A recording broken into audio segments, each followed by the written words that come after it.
Assalamualaikum warahmatullahi wabarakatuh.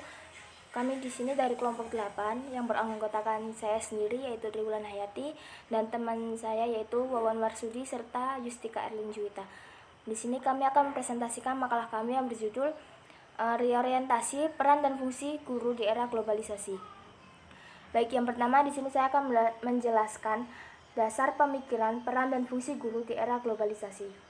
Guru merupakan salah satu komponen pendidikan yang sangat penting. Ketika ilmu pengetahuan dan teknologi belum berkembang, sumber belajar masih terbatas. Sumber daya alternatif manusia juga masih terbatas. Namun, kekuasaan kaum ilmuwan dan ulama masih dominan serta peran dan fungsi guru masih sangat dominan. Namun dewasa ini, peran dan fungsi guru mengalami beberapa perubahan secara drastis sebagai akibat dari kemajuan ilmu pengetahuan serta budaya global yang mengutamakan ilmu dan teknologi, rasio dan panca indera, dan materi yang berbasis antroposentris, yaitu yang mengandalkan kemampuan manusia semata, yang mengarah pada sikap hidup materialistik, hedonistik, sekularis, pragmatis, bahkan ateistik. Dampak era globalisasi yang demikian itu mempengaruhi lahirnya perubahan orientasi, peran guru dan fungsi guru. Penggunaan sains dan teknologi menyebabkan semakin mengecilnya peran dan fungsi guru karena banyaknya tugas-tugas keguruan seperti menyampaikan informasi dan pendidikan keterampilan yang sudah tergantikan dengan teknologi yang canggih seperti sekarang ini. Baik, penjelasan selanjutnya akan dilanjutkan oleh teman saya. Selanjutnya adalah reorientasi peran dan fungsi guru dalam masyarakat global.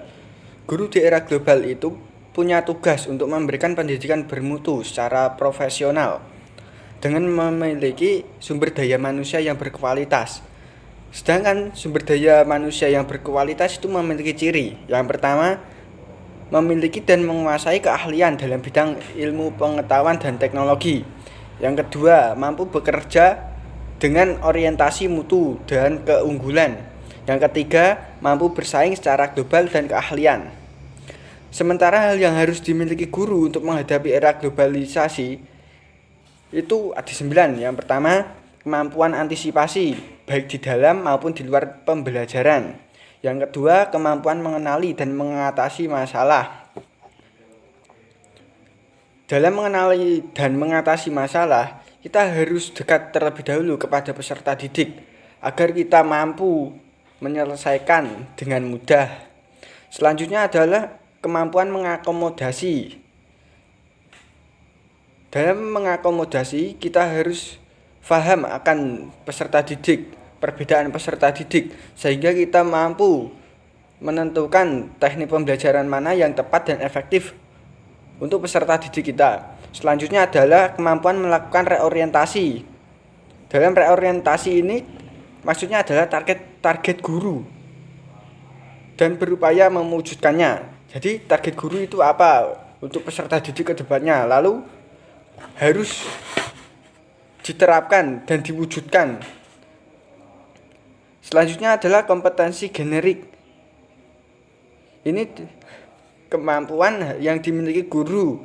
Salah satunya adalah mencakup keterampilan komunikasi. Selanjutnya adalah keterampilan mengatur diri. Dengan mengatur diri, guru yang profesional itu harus bisa memotivasi dirinya dengan mendorong, mengatur, mengendalikan, dan mengembangkan semua sumber daya pribadinya agar kedepannya peserta didik bisa menuntut ilmu dengan baik dan benar, bahkan semangat, bahkan bisa juga menyontoh kita sebagai guru karena guru adalah panutan. Selanjutnya adalah keterampilan komunikasi.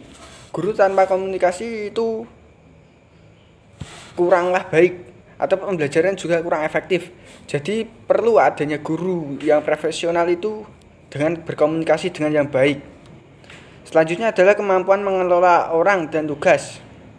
Dengan mengelola orang dan tugas, sebelumnya itu kita juga mengenali peserta didik kita, entah kelakuannya, pribadiannya, atau latar belakangnya, itu juga bisa lebih akrab dan lebih mudah kita mengelola peserta didik kita dan memberikan tugas apa yang cocok atau menyetarakannya dengan kemampuan siswa yang lainnya.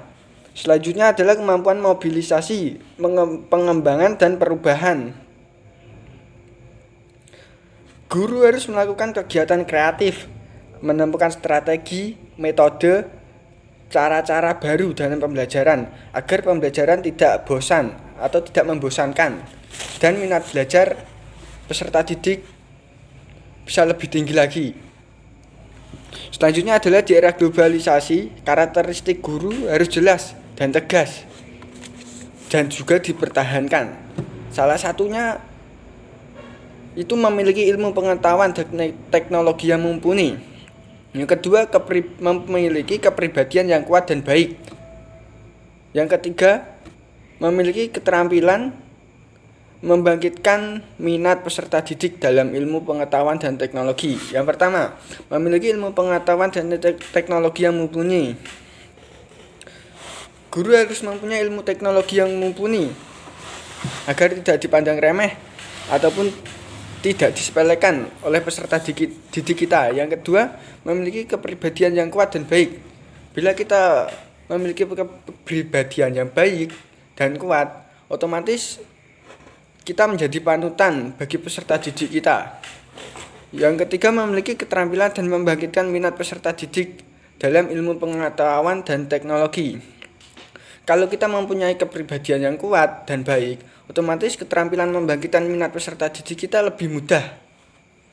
Apalagi dalam ilmu pengetahuan dan teknologi. Ada 4 prasyarat bagi guru agar bekerja profesional. Yang pertama, kemampuan guru mengolah. Yang kedua, kemampuan guru mengaitkan materi kurikulum dengan lingkungan. Yang ketiga, kemampuan guru memotivasi siswa untuk belajar sendiri. Yang keempat, kemampuan guru untuk mengintegrasikan berbagai mata pelajaran menjadi satu konsep yang utuh. Bismillahirrahmanirrahim. Assalamualaikum warahmatullahi wabarakatuh. Nama saya Yustika Alin Juwita dari kelas PAI semester 4. Di sini saya akan melanjutkan presentasi dari rekan saya. Nah, untuk poin selanjutnya yang akan saya jelaskan yaitu mengenai implikasi dari peran dan fungsi guru.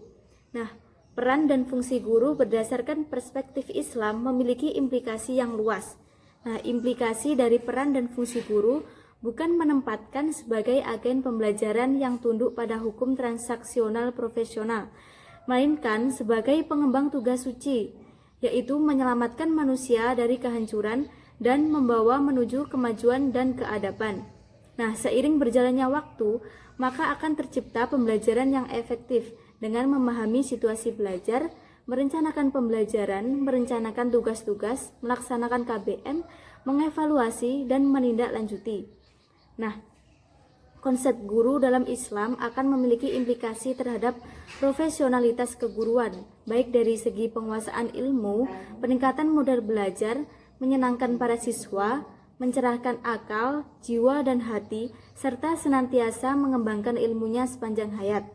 Nah, dampak era globalisasi memberikan dampak sangat besar terhadap peningkatan kualifikasi mutu guru agama dari berbagai sisi, baik sisi akidah, akhlak, keilmuan, dan terutama dalam menjalankan proses pembelajaran dan tugas utama sebagai pengemban visi misi guru agama di era globalisasi. Nah, berdasarkan reorientasi pendidikan Islam tersebut, seharusnya lembaga pendidikan Islam mulai membuat perencanaan yang matang untuk menumbuhkan fitrah kebaikan. Reorientasi pendidikan Islam menjadi suatu yang sangat urgent dalam upaya menumbuhkan fitrah kebaikan pada murid di era globalisasi, di mana era yang serba digital, jika tidak hati-hati akan tercipta generasi yang jauh dari agama dan akan semakin sulit terwujud generasi robani yang mampu mengemban amanah besar sebagai rahmatan lil alamin. Nah, maka untuk menuju masyarakat robani, lembaga-lembaga pendidikan Islam harus mendesain pendidikan tanpa mendikotomikan keilmuan dengan desain pendidikan yang handal sehingga mampu untuk berkompetisi. Nah, sangat berat tugas para guru pendidikan agama Islam di sekolah. Tapi itulah kewajiban yang wajib diembannya. Nah, semoga dengan berkah dan kemanfaatan ilmu agama yang diajarkan kepada peserta didiknya, Para guru agama menjadi tokoh panutan yang mulia yang akan ditiru ilmu dan tingkah lakunya di sekolah oleh peserta didiknya. Nah, dengan begitu, pendidikan agama Islam yang diajarkan guru pendidikan agama Islam dapat meminimalisir atau menihilkan perilaku yang menyimpang di sekolah dan lingkungan sosialnya. Sekian presentasi dari kelompok kami. Jika ada kurangnya kami mohon maaf. Akhiran, wassalamualaikum warahmatullahi wabarakatuh.